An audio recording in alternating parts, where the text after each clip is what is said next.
Actor Robert Downey junior के बारे में कुछ अमेजिंग फैक्ट्स बताने वाला हूँ। फैक्ट नंबर 1, क्या आप जानते हैं कि आरडीजे जापान में अलाउड नहीं है, क्योंकि जैसा हम सब जानते हैं कि उनकी क्रिमिनल हिस्ट्री रही है और 2009 में जब वो आयरन मैन के प्रमोशन के लिए जापान गए थे तो वहाँ पे उनको एयरपोर्ट से डिटेन कर लिया गया और उनसे 6 घंटे पूछताछ चली थी, जिसके बाद जापान ने उनके ऊपर बैन लगा दिया, वो कभी भी जापान नहीं जा सकते हैं। फैक्ट नंबर 2, जब आरडीजे को आयरन मैन के रोल के लिए कंसीडर किया जा रहा था तो मार्वल में से कोई भी नहीं चाहता था कि आरडीजे टोनी स्टार्क प्ले करें, क्योंकि उनकी क्रिमिनल हिस्ट्री थी, वो ड्रग एडिक्ट थे और इसी बैकग्राउंड की वजह से उन्हें कोई भी अपनी मूवीज में लेना नहीं चाहता था। लेकिन आयरन मैन के डायरेक्टर जॉन फेवरो चाहते थे कि अगर कोई टोनी स्टार्क प्ले करेगा तो वो रॉबर्ट डाउनी जूनियर ही करेंगे, और जॉन फेवरो ने कहा कि अगर आरडीजे को मूवी में लीड नहीं लिया गया तो वो खुद मूवी को छोड़ देंगे, जिसके बाद मार्वल स्टूडियोज को उनकी बात माननी पड़ी and the rest is history. Fact number 3, एक टाइम पे आरडीजे हॉलीवुड के लीस्ट पेड एक्टर थे और दूसरी तरफ सक्सेसफुल हो जाने के बाद उन्हें एक्टर रॉबर्ट डाउनी जूनियर के बारे में कुछ अमेजिंग फैक्ट्स बताने वाला हूँ। फैक्ट नंबर 1, क्या आप जानते हैं कि आरडीजे जापान में अलाउड नहीं है, क्योंकि जैसा हम सब जानते हैं कि उनकी क्रिमिनल हिस्ट्री रही है और 2009 में जब वो आयरन मैन के प्रमोशन के लिए जापान गए थे तो वहाँ पे उनको एयरपोर्ट से डिटेन कर लिया गया और उनसे 6 घंटे पूछताछ चली थी, जिसके बाद जापान ने उनके ऊपर बैन लगा दिया, वो कभी भी जापान नहीं जा सकते हैं। फैक्ट नंबर 2, जब आरडीजे को आयरन मैन के रोल के लिए कंसीडर किया जा रहा था तो मार्वल में से कोई भी नहीं चाहता था कि आरडीजे टोनी स्टार्क प्ले करें, क्योंकि उनकी क्रिमिनल हिस्ट्री थी, वो drug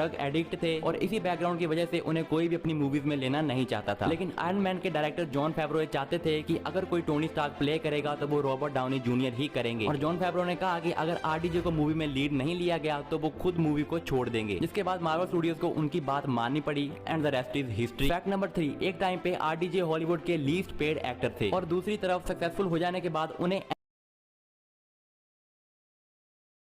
actor Robert Downey junior के बारे में कुछ अमेजिंग फैक्ट्स बताने वाला हूँ। फैक्ट नंबर 1, क्या आप जानते हैं कि आरडीजे जापान में अलाउड नहीं है, क्योंकि जैसा हम सब जानते हैं कि उनकी क्रिमिनल हिस्ट्री रही है और 2009 में जब वो आयरन मैन के प्रमोशन के लिए जापान गए थे तो वहाँ पे उनको एयरपोर्ट से डिटेन कर लिया गया और उनसे 6 घंटे पूछताछ चली थी, जिसके बाद जापान ने उनके ऊपर बैन लगा दिया, वो कभी भी जापान नहीं जा सकते हैं। फैक्ट नंबर 2, जब आरडीजे को आयरन मैन के रोल के लिए कंसीडर किया जा रहा था तो मार्वल में से कोई भी नहीं चाहता था कि आरडीजे टोनी स्टार्क प्ले करें, क्योंकि उनकी क्रिमिनल हिस्ट्री थी, वो ड्रग एडिक्ट थे और इसी बैकग्राउंड की वजह से उन्हें कोई भी अपनी मूवीज में लेना नहीं चाहता था। लेकिन आयरन मैन के डायरेक्टर जॉन फेवरो चाहते थे कि अगर कोई टोनी स्टार्क प्ले करेगा तो वो रॉबर्ट डाउनी जूनियर ही करेंगे, और जॉन फेवरो ने कहा कि अगर आरडीजे को मूवी में लीड नहीं लिया गया तो वो खुद मूवी को छोड़ देंगे, जिसके बाद मार्वल स्टूडियोज को उनकी बात माननी पड़ी and the rest is history. Fact number 3, एक टाइम पे आरडीजे हॉलीवुड के लीस्ट पेड एक्टर थे और दूसरी तरफ सक्सेसफुल हो जाने के बाद उन्हें